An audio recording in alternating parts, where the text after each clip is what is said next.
What's up, YouTube? This is Dennis Big Daddy Shipley coming at you. What I do is I'm a professional fisherman, and I'm going to be making a series of videos that's going to be sometimes serious, sometimes funny, maybe sometimes sad. But it's a life of becoming a professional fisherman at 50 years old. I've been wanting to become a professional fisherman since I was about 10 years old, and I've actually had the opportunity. I've got an invite to fish the NPFL. For y'all that don't know what that is the National Professional Fishing League. We have some great hosts. We have Luke Duncan, Fat Cat Newton, and David Dudley. It's going to be absolutely fun. They're going to be a riot. It's going to be, I can't imagine webbing up. The camera's on you and you cast and you web up. We all web up. I can't imagine what they're going to be saying. Going to be a little bit of pressure. Being 50 years old, knees are bad. Never done anything like this before, as far as on this level. But one thing that I can assure you of, I'm a very positive person. If I wasn't a positive person, if I don't believe that you can always believe in yourself, that anything that you want to do, you can do, no matter what it is, no matter how late it is in your life. I mean, I'm 50 years old and I'm going to be a rookie fishing against a bunch of young guys, some of them in the middle ages. I'd say going to be a few veterans on there that's fished for a while. A lot of competition. You know, a lot of people was going to think that there's a lot of pressure on me when it comes to fishing as a rookie, but the only pressure that there's going to be is just the pressure that I give myself. You know, I could care less who I'm fishing against. I'm sure they're all great fishermen or they wouldn't be on this level. But the only one who can put the pressure on yourselves, on anybody, is yourself. You put it on yourself. There's no reason to let anybody put it on you. You know, for those of y'all that's always wanted to chase your dream, I don't think it's ever too late. I think that, you know, who cares what you've done in your life? You know, I had a time in my life where I had kids at a young age. And my daughter was 2, my son was 2 months old, and I got custody of them and I raised them, and they're of age now. So I had a pause in my life and I couldn't afford it. I grew up very poor, but my mother and my father never gave me the poor man's mentality. You know, I didn't really know that I was poor. I just knew we were broke, and there is a difference. You know, you got a lot of people out there who has the mentality that they're poor. You know, you get your income tax, and then you get income tax rich, and you're going to go get new shoes, new socks, because you don't have anything throughout the year, a new TV, whatever the case may be. Then I have seen people, unfortunately, who get their new TVs in February or March, and by May or June, they're at the pawn shop. And that's just, it's in your head. That lifestyle's in your head. You know, there's nothing out there that you can't do. You don't have to stay poor or broke your whole life. When I was growing up, I never got my first new pair of shoes until I was 15 years old. And when I got my first new pair of shoes, my grandmother actually bought them for me. The shoes that I got would be like them cheap free shoes that they give to the poor kids, shoes from the yard sale. I mean, we were just poor. We got the free commodity cheese and rice and cereal and peanut butter, and I mean, you know, I wish they still had that cheese because it tasted good. I got the free breakfasts and the free lunches at school. You know, it was really embarrassing back then because they gave you like a generic silver token, and kids would make fun of you and bully you. Oh, look, you're getting the free lunch. I mean, that's just what kids are. They, you know, we are taught A lot of times the bullies are taught by their parents, uncles, aunts, cousins, whoever it may be, to bully.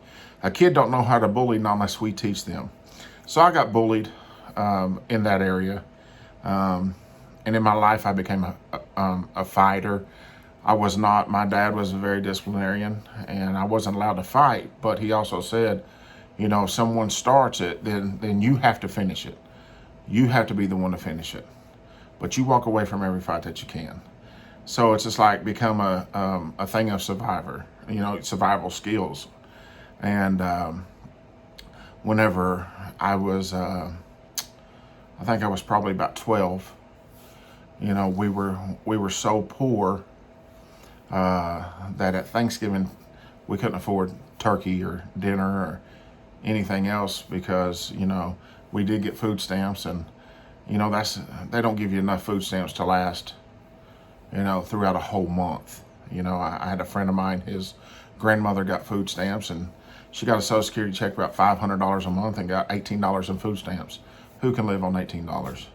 But anyways, it was Thanksgiving time, and we had nothing to eat, so we're looking around, and my dad and my mom were looking, and they find some spaghetti noodles, and then we had some canned chili, and we had the commodity cheese, the free cheese. And my dad said, well, let's scrounge up some change and let's go down here and try to get an onion. And he called it, instead of spaghetti, he called it chusketty because of the chili. And a lot of my family members absolutely love it. I don't like it. But it was a meal, and we were together as a family. And, we prayed as a family. And we stayed together as a family for Thanksgiving, not going out to relatives' house, and, begging, hey, can we have some turkey? Or can we have some dressing or some deviled eggs? No, we thank God for what we did have. We could have been worse. We could have been living under in a car under a bridge and not have nothing to eat. So we were very, very thankful for it. And we was living up in Ohio at the time, and my father wanted to do everything he could, and he just wanted to get back to Tennessee because that's where he's from, and he thought maybe our life would be better. So God opened up a door, and it's an amazing story, and maybe one day I'll tell it. But we got back to Knoxville, and we were renting a 1-bedroom apartment that was so cold that we was taking toilet paper and we were sticking it in the windows. It was getting close to Christmas time. It was so cold, and we would have to turn on the stove and heat with the oven. It was just so cold in there, and we all put everything into the living room, and we all slept in the living room because that way we wouldn't have to try to heat the whole house. We could just try to focus on heating the living room, and it was very small. So my dad was a preacher, and he actually was asked to preach at a little mission in downtown, and I think he got she said, the person who owned the mission said, well, whatever offering you get, you can just keep. And I think we got probably somewhere close to $3 in the offering, and it was Christmas time, and I can remember we was invited, for what reason, I don't know why we was invited, but we was invited over to some relative's house, and I've never seen a Christmas like that in my life. I'm not exaggerating when I say there was somewhere between 500 and 1,000 presents. I don't know, but it was the most presents I've ever seen in my life, and I don't know why we was invited, but there was nothing that was given to us, which, hey, I'm okay with, and so my dad kind of slipped down to some wrapping paper that someone had tore off, and he slipped it into his pocket. And so we took my mom home, and he said, hey, let's me and you go down to the store. Now, granted, we had like $3. That's all we had to our name. And so he said, hey, let's get your mom. And it was called a Woolworths. And he said, let's get your mom something. So there was like a bracelet that was like $2. And so we bought that. That just came from our heart, that's all we had. And I knew that we were struggling for money, and it actually turned out to be one of the best Christmases that I could ever remember. So he told me to walk away, made an excuse for me to go look at something, and he grabbed a 59-cent tube of bubble gum. And so when we got back to the house, he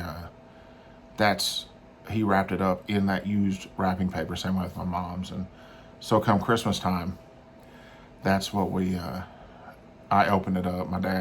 We weren't able to get my dad anything, and I got that 59-cent tube of bubble gum, and I thought that was absolutely amazing. But ever since then, it's totally changed my life when it comes to thinking about things like that, about what Christmas is about. It's about being with your family and having family. It's not about buying all these presents and everything else. But that's just, that's a little bit about my life. And so I started, throughout my adult life, as my kids were growing up, I still wanted that dream, and I traveled and played some softball and things like that. Just had a good time, and then a few years ago I was able to get me a boat, and it was a cheap boat, $3,000 I think. My cousin went in half with me on it. It was junk. We almost drowned the first day. We took it out on Thanksgiving. I went down and picked it up on the day before Thanksgiving. Come back Thanksgiving morning, we went out, and it was like 38 degrees. So cold. We're in the middle of the lake, and next thing you know, the boat starts filling up, and we had the plug in. Oh my goodness. So I stood on the front of the boat and took my backside and held it off the front and held onto the seat. We got the pump pumping, and I told him, I said, just get to that island, man. And so he's driving, standing in, water that's up and cold outside up to his ankle.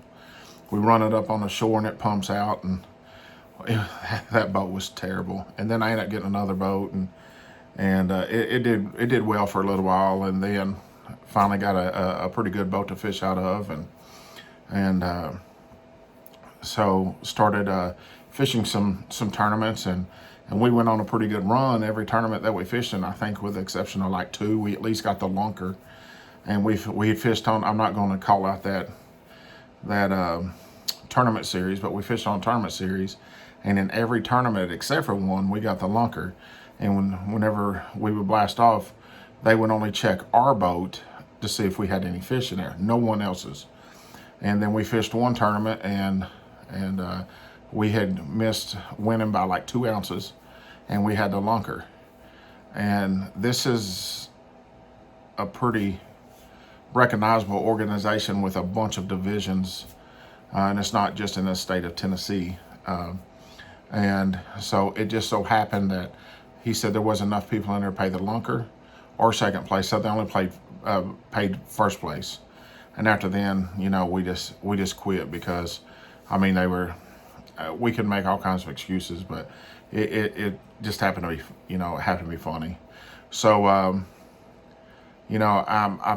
I've really studied and listened to a bunch of people about, Gerald Swindle. He talks about your PMA, your positive mental attitude, which I agree with 100%.